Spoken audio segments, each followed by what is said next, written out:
আসসালামু আলাইকুম।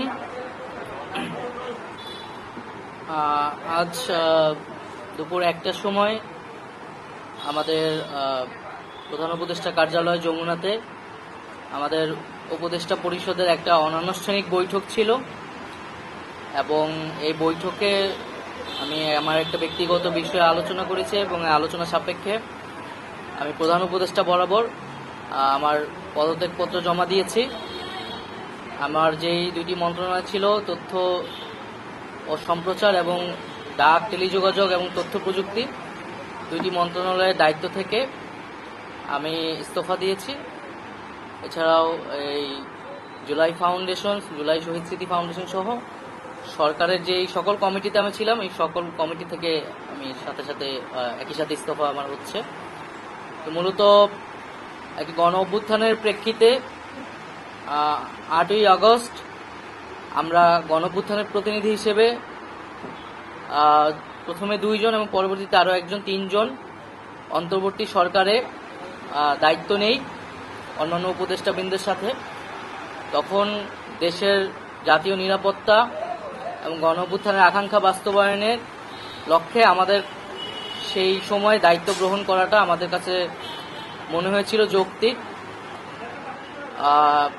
গত 6.5 মাসের প্রেক্ষিতে সরকার কাজ করছে, হয়তো আমরা আশানুরূপ ফলাফল এখনো পাইনি, কিন্তু আমার কাছে মনে হয়েছে যে সরকারের একটা স্ট্যাবিলিটিতে সরকার এসেছে এবং ব্যক্তিগতভাবে সরকারের বাইরে যে দেশের বর্তমান যে পরিস্থিতি, সেই পরিস্থিতিতে একটি রাজনৈতিক শক্তির উত্থানের জন্য আমার রাজপথে থাকা প্রয়োজন, ছাত্র জনতার কাতারে থাকা প্রয়োজন এবং আমরা যে গণতান্ত্রিক পরিবর্তনের আকাঙ্ক্ষা করি, সেই আকাঙ্ক্ষার জন্য এবং আমার যে গণ অভ্যুত্থানে যে ছাত্র জনতা অংশগ্রহণ করেছে, সেই শক্তিকে সংহত করতে আমি মনে করেছি যে আমার সরকারের থেকে আমার সরকারের বাইরে রাজপথে আমার ভূমিকা বেশি হবে এবং আমার বাইরে যারা আমাদের সহযোদ্ধা রয়েছেন তারাও এটি চান এবং সেই প্রেক্ষিতে আমি মূলত আজকে পদত্যাগপত্র জমা দিয়েছি। তো গত 6 মাসে আমি আমার জায়গা থেকে চেষ্টা করেছি কাজ করে যাওয়ার। 2টি মন্ত্রণালয়ের বাইরেও অনেক অতিরিক্ত দায়িত্ব আমাদের পালন করতে হয়েছে। আমরা চেষ্টা করেছি এবং মন্ত্রণালয়গুলোতেও আমরা কিছু কাজ করেছি। সেই কাজের ফলাফল হয়তো সামনে জনগণ পাবে। 6 মাস খুবই কম সময়, তারপরও আমি হয়তো চেষ্টা করেছি, আমার কাজ আর ফলাফল সেটা জনগণ মূল্যায়ন করবে। তো আজকে থেকে মূলত আমি সরকারের আর কোনো দায়িত্বে নেই, এটি মূলত বলার জন্য আপনাদেরকে আজকে আমরা 3টা কোশ্চেন নিব।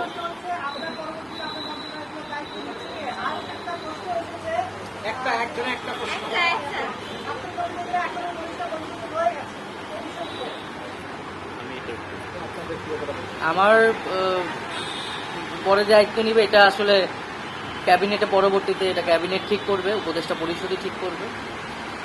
আর আমি আমার জায়গা থেকে মনে করেছি আমার বাইরের প্রয়োজন, বাট এখনো আমাদের গণ অভ্যুত্থানের আকাঙ্ক্ষা তো বাস্তবায়িত হয়নি। বিচার এবং সংস্কারের যে প্রতিশ্রুতি নিয়ে এই সরকার গঠিত হয়েছিল, ছাত্ররা এসেছিল, সেই প্রতিশ্রুতি পূরণে অন্য যে 2 জন রয়েছে তারা মনে করছে তাদের সরকারে এখনো দায়িত্ব রয়েছে, তারা এখনো সরকারে থেকেই জনগণকে সার্ভ করবে। তারা যদি রাজনীতি করার প্রয়োজন বোধ করে তারা তখন হয়তো সরকার ছেড়ে দেবে।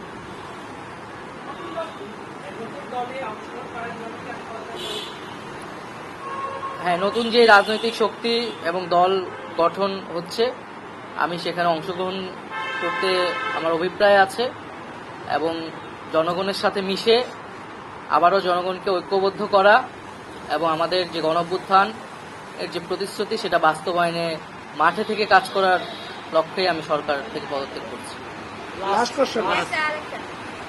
তাজওয়ার,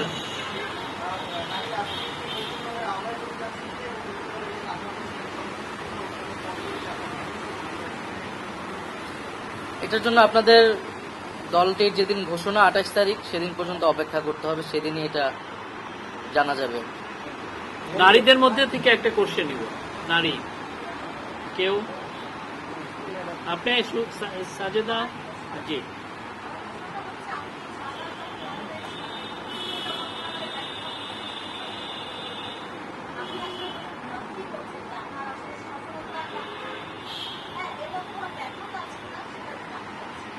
না, আমাদের তো অনেক সীমাবদ্ধতা ছিলই। আমরা সেই সীমাবদ্ধতাগুলো কাটানোর চেষ্টা করেছি সবসময়। এবং এখানে সীমাবদ্ধতা ছিল, আমলাতান্ত্রিক জটিলতা ছিল।